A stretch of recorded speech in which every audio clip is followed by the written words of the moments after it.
कि अपने polling percentage को बढ़ाइए ताकि यहाँ से इम्तियाज़ जलील साहब की कामयाबी भारी अक्सरियत से हो सके।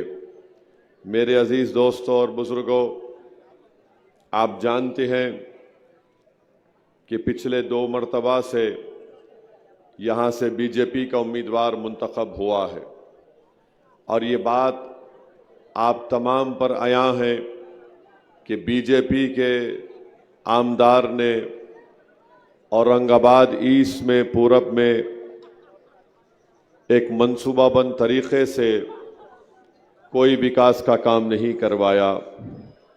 आप जानते हैं कि नारेगांव हो, मिसलवाड़ी हो, जिंसी हो, किराटपुरा हो, संजय नगर हो, बैजीपुरा हो, यहाँ पर मौजूदा विधायक ने, आमदार ने कोई काम नहीं करवाया।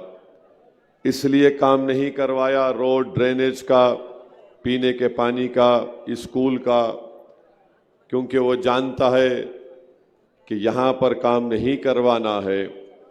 उसने अपनी तंग नज़री और तासुबियत का मुजाहरा करते हुए इन तमाम इलाक़ों में जहाँ पे अक़लियतें बसती हैं वहाँ पर काम नहीं करवाया। जो कुछ भी डेवलपमेंट, विकास या तरक्याती काम हुए वो मजलिस इत्तेहादुल मुस्लिमीन के कॉरपोरेटर्स ने करवाए या फिर मोहतरम इम्तियाज़ जलील साहब जब रुकने पार्लिमान थे तो उन्होंने अपने MP लैट स्कीम से इन तरक्याती काम को करवाया। तो मेरी आपसे गुजारिश है कि आप तमाम मिलकर अपने के वोट का सही इस्तेमाल करिए ताकि औरंगाबाद ईस्ट में, पूरब में, इन तमाम इलाक़े जात में जहाँ पर बीजेपी ने अपनी तासुबियत और तंग नज़री के बुनियाद पर डेवलपमेंट के काम नहीं करवाए, मजलिस का रुकन असम्बली कामयाब होगा इंशाअल्लाह। तो ना सिर्फ जिन इलाक़ों का मैंने ज़िक्र किया वहाँ पर भी काम होगा और जहाँ पर दलितों की आबादी है, जहाँ पर मराठाओं की आबादी है, जहाँ पर बैकवर्ड क्लास के हमारे भाई बहनों की आबादी है, इंशाअल्लाह वहाँ पर भी डेवलपमेंट काम करवाया जाएगा। आप ये भी जानते हैं कि इम्तियाज़ जलील साहब ने नारेगांव में स्मार्ट सिटी के अंदर यहाँ पर एक मॉडल स्कूल के क़याम की बुनियाद अमल में डाली और मुझे यकीन है कि इंशाअल्लाह ताला यहाँ के बसने वाले छोटे मुन्ने हमारे बच्चे और बच्चियाँ जब वो स्कूल तामीर होगा तो उससे अपनी तालीम को मुकम्मल कर सकेंगे। मेरे अजीज़ दोस्तों और बुज़ुर्गों, आप ये भी जानते हैं कि आज जो महाराष्ट्र में बरसर इक़्तिदार जमात है, शिंदे आए औरंगाबाद को, मोदी आए औरंगाबाद को, मगर इन्होंने कभी भी यहाँ पर आकर औरंगाबाद के विकास के बारे में कोई बात नहीं की। नारेगांव में आप जानते हैं कि बिजली की सप्लाई बहुत ही नाक़िस किस्म की आपको दी जाती है और बिजली नहीं मिलने की बुनियाद पर हमारे बच्चे अपनी तालीम को जारी नहीं रख सकते, लोग अपना कारोबार नहीं कर सकते। आप अंदाज़ा लगाइए कि अगर यहाँ पर बिजली नहीं मिल रही है तो इसका जिम्मेदार बीजेपी है, मुख्यमंत्री शिंदे है और यहाँ का आमदार अतुल सावे है। तो मेरी आपसे गुजारिश है कि इन तमाम तरक्याती काम के लिए आपको 20 नवंबर के दिन अपने के कोड का सही इस्तेमाल करना पड़ेगा। मैं एक और बात आपके सामने रखना चाहता हूं, वो ये है कि बीजेपी के इशारे पर, नरेंद्र मोदी के इशारे पर इम्तियाज़ जलील की कामयाबी को रोकने के लिए यहाँ पर ऐसे कई लोगों को खड़ा कर दिया गया जिनका मकसद जीतना नहीं है। उनका मकसद सिर्फ इतना ही है कि इम्तियाज़ जलील और मजलिस इत्तेहादुल मुस्लिमीन का उम्मीदवार यहाँ से आमदार मुंतखब ना हो जाए। इसीलिए ये लोग अपने आप को बेचकर औरंगाबाद के इत्तेहाद का सौदा करना चाहते हैं। मैं उन लोगों से कहना चाह रहा हूं, क्या तुम्हारा ज़मीर तुमको इस बात की इजाज़त देगा कि तुम रात में जाकर आराम की नींद सो सकोगे? तुम औरंगाबाद को नुकसान पहुंचाकर, तुम औरंगाबाद के इत्तेहाद को नुकसान पहुंचाकर, तुम औरंगाबाद में जो एक सियासी क़ियादत आपने पैदा की, उसको रोकने के लिए तुम अपने आप को वो ताकतों के लिए इस्तेमाल हो रहे हो जो हमारे वजूद के खिलाफ हैं। आज मैं आपको बता रहा हूं, ये जितने आज़ाद उम्मीदवार या फिर जो समाजवादी पार्टी से उम्मीदवार खड़े हैं, ये तमाम के तमाम उन दुश्मनों से मिले हुए हैं जिनका रास ताल्लुक़ उस शख्स से है जिसने हमारे नबी करीम सल्लल्लाहु अलैहि वसल्लम के शान में गुस्ताखी करने की कोशिश की। आज इम्तियाज़ जलील की मुखालिफत किस बुनियाद पर की जा रही है? मैं ये दावा तो नहीं कर रहा हूं कि इम्तियाज़ जलील बड़े फरिश्ते हैं। मैं ये दावा ज़रूर कर रहा हूं, इम्तियाज़ जलील एक इंसान है। मैं ये भी कह रहा हूं कि हो सकता है इम्तियाज़ जलील से गलतियां भी हुई होंगी, इंसान है, मगर इम्तियाज़ जलील से असल गुस्सा और बुग़्ज़ इस बात का है कि इम्तियाज़ जलील जब रुकने पार्लिमान बनकर औरंगाबाद से गया तो भारत की पार्लियामेंट में मैंने कई ऐसे सीनियर पार्टी के, मुख्तलिफ सियासी पार्टियों के बड़े बड़े सीनियर मेंबर ऑफ पार्लियामेंट की ज़बान से सुना कि ओवैसी साहब ये पहले मर्तबा का एमपी इम्तियाज़ जलील है, बड़ी खूब तरीके से अपनी बात को रखता है, बड़ी दिलेरी से अपनी बातों को रखता है और बहुत स्टडी करके आता है। यही बात मजलिस के मुखालिफिन को हजम नहीं हो रही थी कि आखिर कौन है यह शख्स जो औरंगाबाद की गली कूचों से निकलकर भारत की सबसे बड़ी पंचायत के ऐवान को हिला के रख दे रहा है। आखिर ये कौन है वह शख्स जो पहली मर्तबा जीत कर गया और हर मसले पर और ख़ास तौर से अपने क्षेत्र औरंगाबाद की तरक्की के लिए लड़ रहा है। यही इम्तियाज़ जलील था जिसने औरंगाबाद एयरपोर्ट पर एक फ़्लाइट आती थी, आज इम्तियाज़ जलील की नुमाइंदगी पर कम से कम 8 से 10-12 फ़्लाइटें औरंगाबाद एयरपोर्ट पर आती हैं। इन लोगों को ये परेशानी लागत हो गई कि हमने एक एमपी को जीतते हुए देख लिया, मगर कोविड का ज़माना आया तो इम्तियाज़ जलील हाई कोर्ट को जाकर हाई कोर्ट के सामने खुद खड़े होकर ये कहा कि औरंगाबाद के अस्पतालों में कई डॉक्टर और कंपाउंडर की वैकेंसियां हैं, उसको पुर किया जाए। इम्तियाज़ जलील के ही नुमाइंदगी पर कोर्ट में लड़ने पर कोर्ट ने आर्डर दिया तो ये मुखालिफिन मजलिस को ये बात पसंद नहीं आई कि शख्स हाई कोर्ट में भी जाकर लड़ रहा है। फिर गरीबों के घर का मसला आया तो इम्तियाज़ जलील पार्लियामेंट की अर्बन डेवलपमेंट स्टैंडिंग कमेटी के मेंबर थे। इम्तियाज़ जलील ने पार्लियामेंट में कई मरतबा PMAY के तहत औरंगाबाद के गरीबों के घर के लिए उस स्कीम में औरंगाबाद की जनता के लिए लड़ता रहा। इनको ये बात पसंद नहीं आई। यहाँ पर पीने के पानी के लिए इम्तियाज़ जलील लड़ते रहे, इनको पसंद नहीं आया। इनको ये बात भी पसंद नहीं आई कि ये कौन शख्स है जो 20 साल के बाद महाराष्ट्र में एक मुस्लिम अक़लियत का MP जीत कर आया है और ये तमाम काम बड़ी बेबाकी से और बखूबी अंजाम दे रहा है। फिर आपने देख लिया कि जब पार्लियामेंट का इलेक्शन आया तो तमाम ताकतें एक हो गई, चाहे वो नाम निहाद सेकुलर हो या RSS हो या शिवसेना हो, सब ने मिलकर इम्तियाज़ जलील की कामयाबी को रोकने के लिए एक हो गए। महाराष्ट्र में 48 लोकसभा की सीटें हैं, एक ही मुसलमान लड़ रहा था अक़लियतों की तरफ से। सब ने मिलकर इम्तियाज़ जलील को हराने के लिए कोशिश में लग गए और नतीजा आपने देख लिया कि इम्तियाज़ जलील की कामयाबी को रोक दिया गया।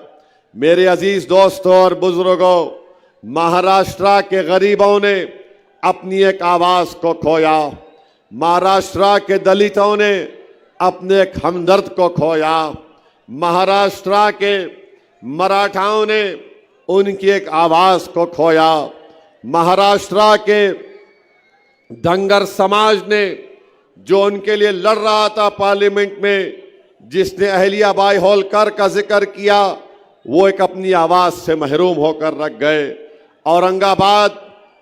औरंगाबाद की आवाम ने अपने एक बेबाक आवाज को पार्लियामेंट में खो दिया। मगर सबसे ज्यादा नुकसान ना सिर्फ औरंगाबाद महाराष्ट्र के अल्पसंख्यक समाज और इन तमाम समाजों को हुआ, बल्कि हिंदुस्तान के, भारत के वो तमाम अक़लियतों को जो ये देख रहे थे कि 2019 से 2024 में मजलिस-ए-इत्तेहादुल मुस्लिमीन के 2 MP मिलकर पार्लियामेंट के दरो दीवार को हिला रहे हैं। आज उत्तर प्रदेश को चले जाइए, बिहार को चले जाइए, कर्नाटका चले जाइए, आप राजस्थान को चले जाइए, सब लोग तकलीफ का इजहार करते हैं कि असदुद्दीन ओवैसी फिर से अकेला हो गया भारत की लोकसभा में। मेरे अजीज दोस्तों और बुजुर्गों, मैं नारेगांव की जनता से अपील कर रहा हूं, मैं औरंगाबाद ईस्ट की जनता से अपील कर रहा हूं, हम जिन जालिमों के मंसूबों का और उनके साजिशों का शिकार हो गए, अब के बार 20 नवंबर को मेरी आपसे इस्तिदवा है, इल्तिजा है, गुजारिश है कि आप उन जालिमों को उनके नापाक मंसूबे में कामयाब होने मत दीजिए। एक हो जाइए, मुत्तहिदा तौर पर अपने के कोर्ट का इस्तेमाल करिए ताकि महाराष्ट्र की विधानसभा में आपकी बेबाक आवाज जाए। मेरे अजीज दोस्तों और बुजुर्गों, पार्लियामेंट के इलेक्शन में जो नतीजा आया, मैं इम्तियाज जलील के बारे में कहता था कि इम्तियाज जलील मेरा बाजू था, आज मैं अपने बाजू से महरूम हो गया हिंदुस्तान की पार्लियामेंट में। मगर मेरे नारेगांव के इज्जतदार माँ और बहनों, बुजुर्गों, उलमा और मशाइखीन, गयूर नौजवानों, मैं तो अपने बाजू से महरूम हो गया, मगर खुदा के लिए तुम अपने बाजू से महरूम मत हो जाओ। तुम्हारी एक आवाज है इम्तियाज जलील, जो मुझे यकीन है कि महाराष्ट्र के विधानसभा में ना सिर्फ औरंगाबाद सेंट्रल बल्कि पूरी गरीब जनता के लिए इम्तियाज जलील उनकी नुमाइंदगी करेगा। ये जो लोग खड़े हैं, इनका मकसद सिर्फ बीजेपी को जिताना है। ये बीजेपी से मिठाई खा चुके हैं, ये बीजेपी के गुलाब जामुन खा रहे हैं, ये बीजेपी की दी हुई वेजिटेरियन नान खलाई खा रहे हैं, और इनका मकसद एक ही है, इनका मकसद एक ही है, जीतना इनका मकसद नहीं है। इनका मकसद यह है कि मोदी जीत जाए और आप और हम हार जाए। फैसला आपको करना है, आप जीतेंगे या फिर बीजेपी आरएसएस जीतेगी, या इम्तियाज जीतेगा या मोदी जीतेगा। ये नारेगांव और औरंगाबाद ईस्ट की आवाम को फैसला करना है। मेरा विजदान मुझसे पुकार पुकार कर कह रहा है कि इंशाअल्लाह ताला यहां से हक की कामयाबी होगी, बातिल की शिकस्त होगी। मेरा विजदान मुझसे पुकार पुकार कर कह रहा है कि ये वो गयूर सरजमीन है औरंगाबाद ईस्ट की, जो किसी से नहीं डरने वालों की सरजमीन है। यहां पर इम्तियाज कामयाब होगा इंशाअल्लाह ताला। और ये जो मीर जाफर मीर सादिक की औलाद है, इनको बदतरीन शिकस्त आप और हम मिलकर देंगे इंशाअल्लाह ताला। हम ये मंजलिस को कामयाब करेंगे ताकि औरंगाबाद ईस्ट की जनता का फायदा हो सके। अरे यहां का एमएलए नाकारा आमदार है, जो इन तमाम इलाके जात में काम नहीं करवा सका, इसको फिक्र ही नहीं है। तो मेरी आपसे गुजारिश है कि आप मुत्तहिदा तौर पर अपने वोट का इस्तेमाल करिए। मैं कलाम में तकरार का आदी नहीं हूं, मगर जो लोग आज मंजलिस की मुखालिफत में गुफ्तगू कर रहे हैं, रिकेक हमले कर रहे हैं और पर्सनल अटैक कर रहे हैं। मैं उनसे इतना ही कहना चाह रहा हूं, याद करो 2014 को, याद करो 2014 को, जब तुम राष्ट्रवादी कांग्रेस में थे और तुमने अपने साथ राष्ट्रवादी कांग्रेस के एक बहुत बड़े मुस्लिम नेता के साथ दिल्ली में मेरे घर पर वक्त लेकर मिलने को आए थे। मैं तुमको जानता भी नहीं था, तुम मेरे घर को आए और उसमें एक शख्स थे जिनका नाम वो आले रसूल सादात थे। वो मेरे घर में आए, इसरार कर रहे थे। मैंने कहा ये बात करेंगे, तो मुझसे आकर घर में बैठकर मैंने उनकी, जो मुझसे हो सकता था, मैंने उनकी खातर तवाज़ो की। उसके बाद जो एक साहब थे राष्ट्रवादी कांग्रेस के, उन्होंने 2014 में मुझसे कहा था, असदुद्दीन ओवैसी साहब, हम अपने साहिब के पास से आपको पैगाम लेकर आए हैं कि आप इलेक्शन मत लड़िए महाराष्ट्र का, आपको जो चाहिए हम आपको मुहैया कर देंगे। मुझे अच्छी तरह वो अल्फाज याद हैं।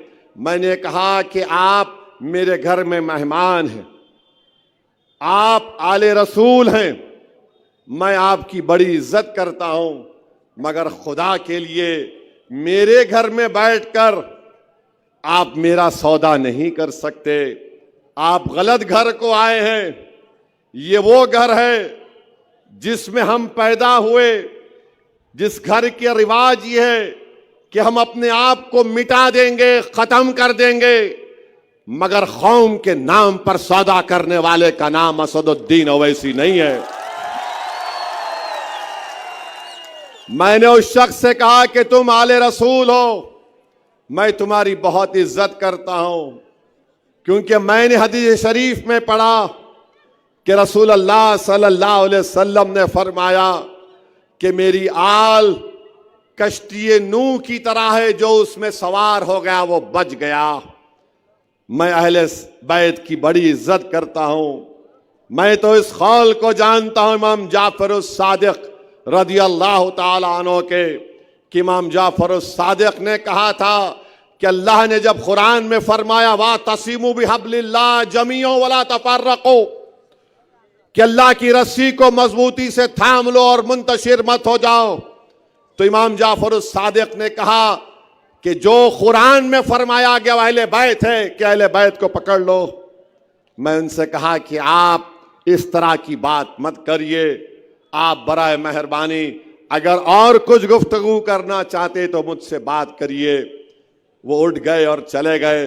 उसके बाद वो शख्स इतना मुतासिर हुआ, बोला मैं औरंगाबाद का हूं, मैं मंजलिस में आना चाहता हूं। मैंने कहा याद रखो, मंजलिस में जब आ रहे हो तो तुम इस तरह की बात दोबारा मेरे सामने नहीं करना।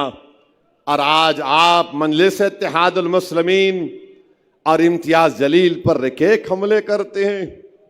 कौन सी जबान में तुम बात कर रहे हो?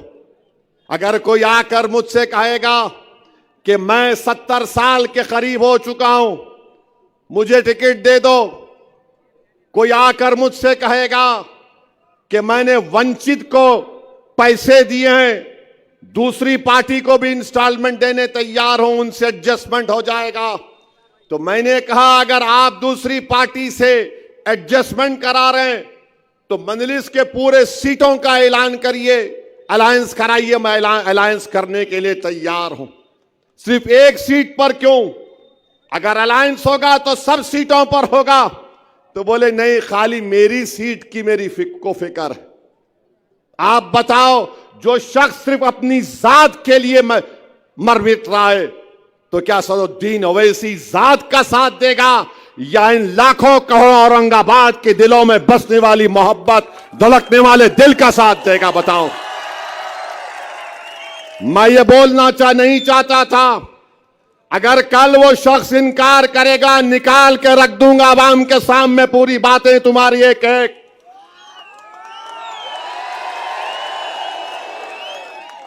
मैं 70 साल का हो गया, अरे अगर 70 साल के हो गए तो अल्लाह अल्लाह करो ना, कौन रोक रहा। 70 साल का हो गया मैं, अब मैं भी बोलूंगा, मैं भी 70 साल का हूंगा कभी ना कभी, अल्लाह जिंदा रखा तो। नहीं, मैं 70 साल का हो गया, I want one more election. क्या बात है, क्या बात है, बताइए आप।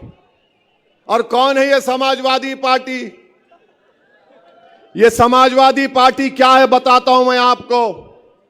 2013 में अखिलेश यादव उत्तर प्रदेश के चीफ मिनिस्टर थे और चीफ मिनिस्टर रहते हुए मुजफ्फरनगर का फसाद हुआ।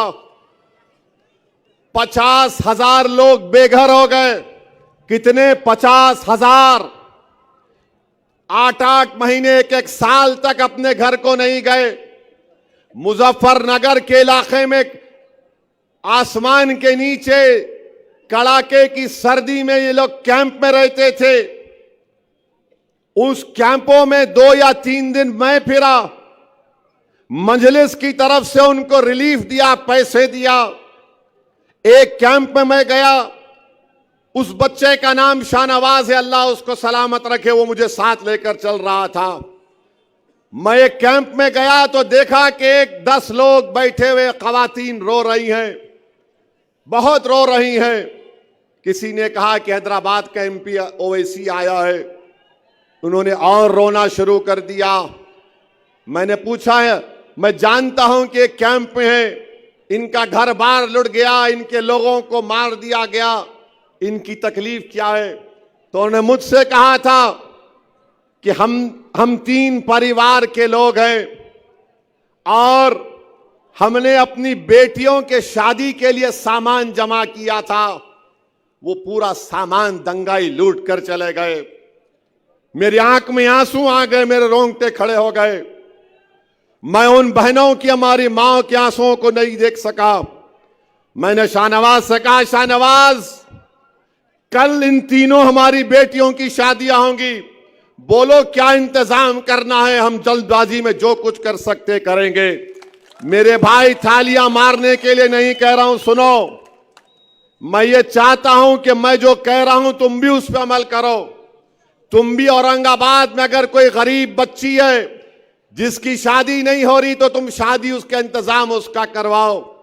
2 या 3 दिन के अंदर उन तीनों परिवार की बच्चियों की शादी, इज्तिमाई शादी हुई। मुझे बुलाया गया, मैं उसमें गया था। मैं उन महिलाओं को, उन खवातीन से मिला जिनका रेप हुआ था गन्ने के खेतों में। मैं उन बेटियों की दास्तान सुनाऊं, अगर तुम्हारे सामने बयान करूंगा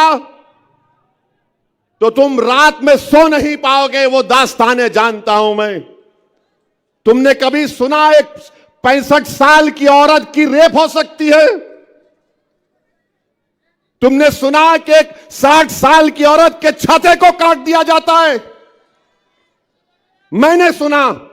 और अखिलेश यादव मुख्यमंत्री था। और आज ये समाजवादी पार्टी के लोग औरंगाबाद के हमारे इस इत्तेहाद के दीवार को, इस किले को, इस महल को, जिसने आपने अपने खून पसीने से इसको तैयार किया, जिसको आपने अपनी कुर्बानियों पर खड़ा किया, जिसने आपने एक उम्मीद का महल तामीर किया सबके लिए, आज यहां पर आकर दीमक की तरह उस इत्तेहाद को तोड़ना चाहते हैं। जालिमों, तुम्हारा अखिलेश यादव मुख्यमंत्री था तो 50,000 लोग बेघर हो गए। 100 के करीब खवातीन की अस्मत रेजी हुई। आज भी 10 से 15 खवातीन का केस कोर्ट में चल रहा है। और अगर जुल्म जो खवातीन पर हुआ तो इंटरनेट पर जाकर एक बहादुर जर्नलिस्ट है, मैं उसको सलाम करता हूं, उसका नाम नेहा दीक्षित है। आउटलुक में स्टोरी है, एमनेस्टी इंटरनेशनल की रिपोर्ट में उसका जिक्र है, पढ़ो उस रिपोर्ट को। और आज समाजवादी का अखिलेश हमारी तारीखी सरजमीन पर आकर हमारे इत्तेहाद को तोड़ना चाहता है। ये आपको फैसला करना है मेरे अजीज दोस्तों और बुजुर्गों। 6 महीने तक 50,000 लोग कपड़ों के टेंटों में मैदानों में थे। कपड़ों के टेंटों में मैं देख चुका हूं। और वो अखिलेश यादव सैफाई एक जगह है, वहां पर बंबई से फिल्म स्टारों को बुलाकर अपने परिवार के साथ उनके नाच गाना को देखता था। मेरे भाई, ये लोग औरंगाबाद को क्यों आ रहे हैं? इसीलिए आ रहे हैं कि इनको पूरे महाराष्ट्र में, पूरे कर्नाटका में, भारत में, तेलंगाना के बाद अगर कहीं पर आपकी ताकत नजर आती है, कहीं पर तुम्हारा रोब और दबदबा नजर आता है, कहीं पर तुम्हारा सियासी शऊर नजर आता है, कहीं पर तुम्हारी मोहब्बतें नजर आती हैं, ये तमाम जालिम ताकतें, ये तमाम नफरत करने वाले आ रहे हैं कि मोहब्बत के ऊपर जो तामीर आपने किला किया, जिसके इत्तेहाद की मिसाल सिर्फ महाराष्ट्र नहीं दुनिया देता है।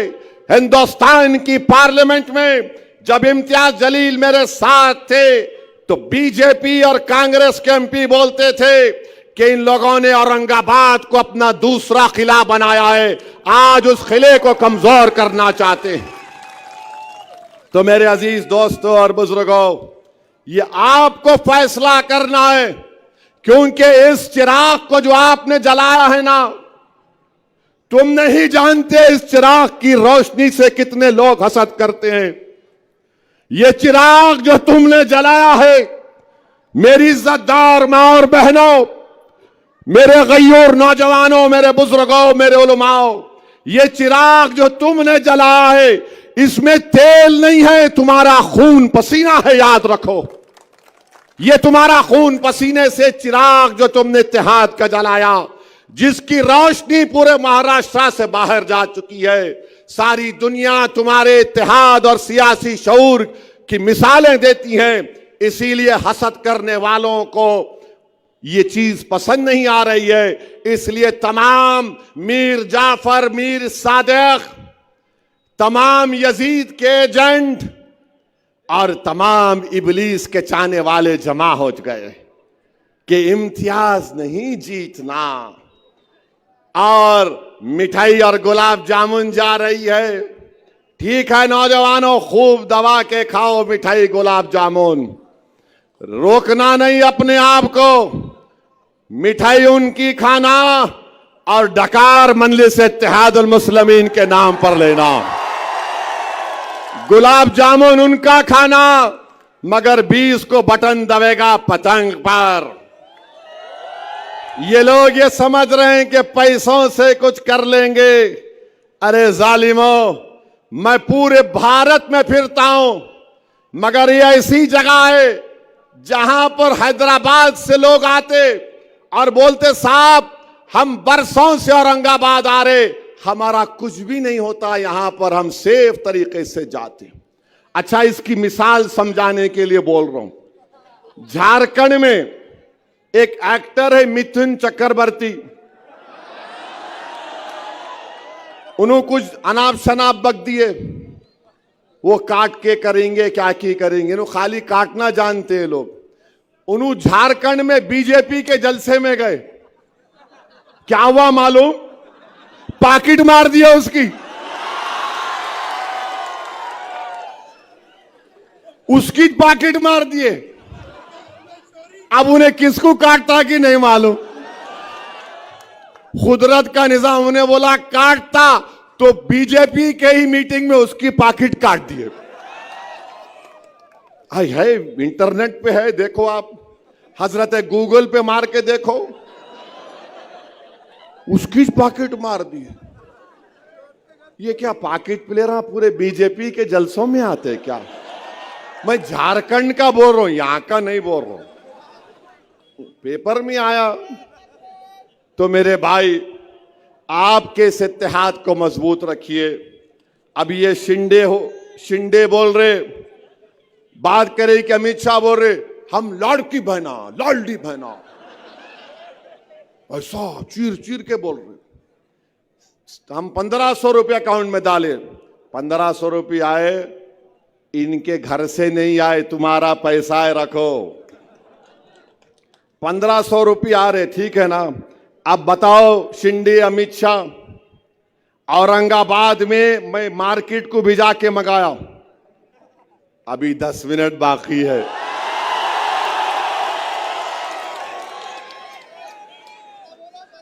ना चावल जो है 30 रुपए था जब मोदी प्रधानमंत्री बने औरंगाबाद में, अब जो है 72 रुपीस हो गया। जवारी 20 रुपए था 2014 में जब मोदी प्रधानमंत्री बने औरंगाबाद में, अब 45 रुपए हो गया। और आपके गुड़ 30 रुपए था, वो जो है 55 रुपए हो गया। जरा याद रखो आप इसको, मैं क्या बोल रहा हूं, समझे ना। हाँ, चावल फाइन 30 रुपए था, 72 रुपीस हो गया। चाय, मोदी जी चाय 20 रुपए थी 14 में, इन्होंने इतना चाय बनाए अब 39 रुपीस में आ गई। औरंगाबाद का रेट है ये। मसूर की दाल 60 रुपए थी, अब 155 रुपए हो गई औरंगाबाद में। लाल मिर्ची का पाउडर 180 रुपए में था 2014 में, अब 480 हो गया। इमली 80 रुपए थी, 220 रुपए हो गई। नमक 12 रुपए था, 25 रुपए हो गया। क्या नमक हलाली कर रहे। मीठा तेल 80 रुपए था, 160 हो गया। भिंडी 20 रुपए थी, 50 रुपए हो गई। बैगन 15 रुपए था, 40 रुपए हो गया। हरी मिर्ची 40 रुपए में थी, 100 रुपए हो गया। प्याज 15 रुपए, 40 रुपए में आज। आलू 2014 में 12 रुपये, 30 रुपये।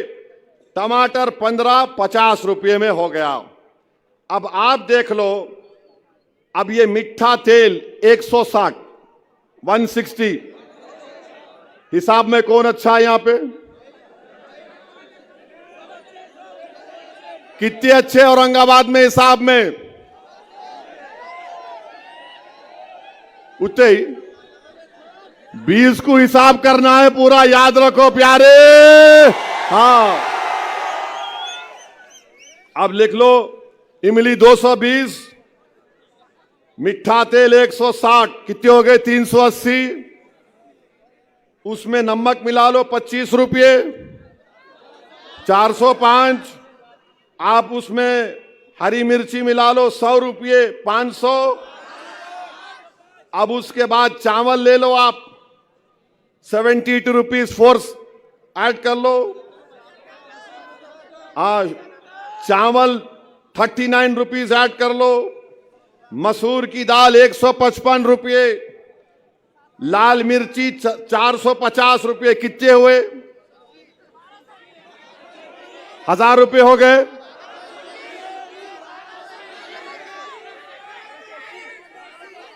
नौ 921, 1221। अब हमारी मां और बहनों का फेवरेट आइटम एलपीजी सिलेंडर। वो एलपीजी सिलेंडर जो है, मोदी जी इतना गैस छोड़े 10 साल में, माने लाइटर वेन में, दिल पे नहीं लेना, 450 रुपये से 900 से 1000 रुपये में हो गया।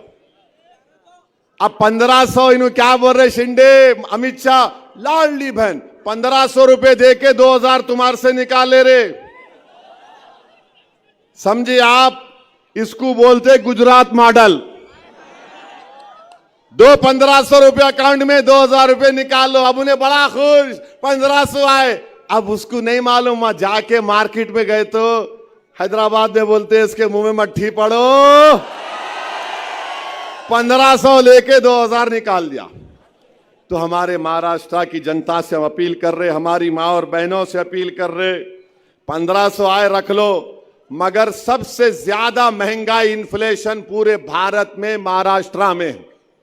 और महाराष्ट्र के महिलाओं को सेफ्टी होना। आपको मालूम महाराष्ट्र में 2022 में 2904 खवातीन महिलाओं का रेप हुआ। आपको मालूम महाराष्ट्र में 2022 में 12,260 महिलाओं का किडनैपिंग हुई। महाराष्ट्र में 2022 में महिलाओं पर हमले 5,209 हुए। अरे अमित शाह, शिंदे, फडणवीस, तुमको क्या हो गया? रेप हो रहा है महिलाओं का, किडनैपिंग हो रही है, असॉल्ट हो रहा है, और तुम बोल रहे हम 1500 दिए, 1500 दिए। क्या कर रहे तुम? महिलाओं की सेफ्टी महाराष्ट्र में आज नहीं है। आए दिन महिलाओं का किडनैप हो जाता है, महिलाओं पर असॉल्ट होता है, सेक्सुअल वायलेंस होता है। मगर ये बीजेपी, ये अमित शाह, ये फडणवीस बोल रहे हम 1500 दिए, 1500 दिए। अरे तुम तो मोदी बोले थे ना 15 लाख आएंगे, वो 15 लाख की जगह 1500 आ गए। तो बहरहाल मेरे अजीज दोस्तों और बुजुर्गों, मैं आपसे अपील कर रहा हूं कि 20 तारीख के दिन एक एक वोट डालकर इम्तियाज जलील को आप अपना आमदार बनाइए। और ये जो यहां का आमदार है, क्या नाम है? हाँ, सावेर। अरे भाई साहब, जरांगे पाटिल के ऊपर जब पुलिस लाठीचार्ज हुआ, तुम उस वक्त गार्डियन मंत्री थे,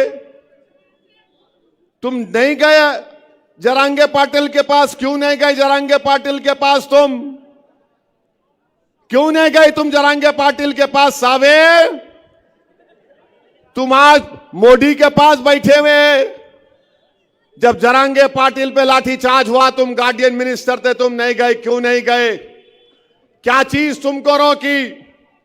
मैं मराठा समाज को एक पैगाम दे रहा हूं, मजलिस के जितने उम्मीदवार आमदार बनेंगे इंशाअल्लाह ताला, महाराष्ट्र की विधानसभा में जाएंगे तो मराठा रिजर्वेशन, मराठा आरक्षण के लिए आवाज बुलंद करेंगे। मैं मराठा समाज को पैगाम दे रहा हूं, हम आपके लिए लड़ेंगे, आपको आरक्षण मिलना चाहिए। मगर क्या मोदी देंगे, क्या फडणवीस देंगे, ये इनको सोचना है। और शिंदे साहब को मैं बोलना चाह रहा हूं, शिंदे को मालूम हो गया कि मैं अब मुख्यमंत्री नहीं बनने वाला हूं। फडणवीस को भी मालूम हो गया कि मैं नहीं बनने वाला हूं। इसीलिए फडणवीस औरंगाबाद आके दूल्हे भाई का नाम लिया, असदुद्दीन, असदुद्दीन, असदुद्दीन। अरे फडणवीस, तुम जरांगे पाटिल का नाम लेते, मगर नहीं लिए, मेरा नाम लिए। अरे तुम नाम बदल दिए, मगर जिस जगह का तुम नाम बदले उसी जगह पर 2024 में 256 महीने में जून तक किसान खुदकशी कर लिए। मेरे भाई, गांव में, देही इलाकों में बच्चों की शादियां नहीं हो रही, बेटियां नहीं, बेटों की शादी नहीं हो रही है। ये हाल महाराष्ट्र में शिंदे, फडणवीस, मोदी ने बना के रख दिया। अब हिंदू मुस्लिम कर रहे हैं, हिंदू मुस्लिम करो, हिंदू मुस्लिम करके बांटो, तोड़ो। मेरी आपसे अपील है कि आप इनके मंसूबों में उनको कामयाब होने मत दीजिए। ये जो पीछे से वार करना चाहते हैं, इनको पहचानिए। ये जो लोग खड़े हुए हैं, ये सिर्फ हराने के लिए खड़े हैं। 20 तारीख के दिन मेरी आपसे अपील है कि एक एक वोट को इस्तेमाल करिए। आप पतंग के निशान पर बटन दबाइए, उम्मीद की बुनियाद पर बटन दबाइए। पार्लियामेंट इलेक्शन में हमको धोखा दिया गया, हमको मक्कारी की गई और हमारे इम्तियाज जलील को कामयाबी से रोक दिया गया। जब 20 तारीख को जाएंगे तो याद रखिए, ये वो इम्तियाज जलील है जिसने जब रसूलुल्लाह सल्लल्लाहु अलैहि वसल्लम की शान में किसी ने गुस्ताखी करने की कोशिश की, यही इम्तियाज जलील ने पूरे महाराष्ट्र के गरीब और मजलूम और गुलामान मुस्तफा को उठाया और जगाया और 10,000 गाड़ियों के साथ इम्तियाज जलील बंबई पहुंच जाता है। इसीलिए आज इम्तियाज जलील के खिलाफ सब आवाज उठा रहे हैं। मैं आज भी कह रहा हूं, याद रखो, जो लोग इम्तियाज जलील के खिलाफ वोट नहीं देने की बात कर रहे हैं, अरे तुम किसका नुकसान पहुंचाना चाह रहे हो देख लो। मगर मुझे यकीन है यहां की आवाम पर, यहां की मां और बहनों पर, गयूर नौजवानों पर कि 20 तारीख को औरंगाबाद के फिजाओं में क्या नजर आएगा।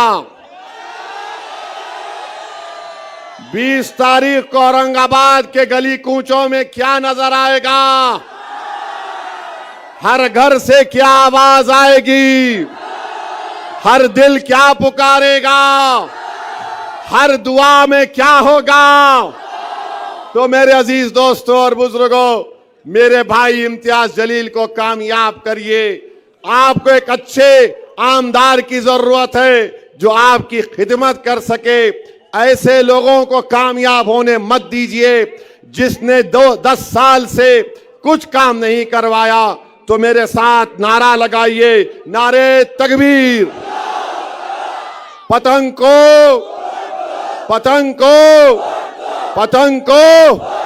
और मेरे साथ एक्शन करिए। कैसा करते अपना एक्शन डाल के सबको। यस, सलाम अलैकुम। कल कहां जलसा है? कल कहां जलसा है? कल एक जलसा है, उसमें आएंगे आप लोग। जरा आना, जरा ताकत दिखाना। मोदी जो है गाड़ियां भिजा भिजा के लोगों को ला रहे, आओ आओ आओ आओ, मगर आप खाली चलते हुए आ जाओ, काफी है। सलाम अलैकुम।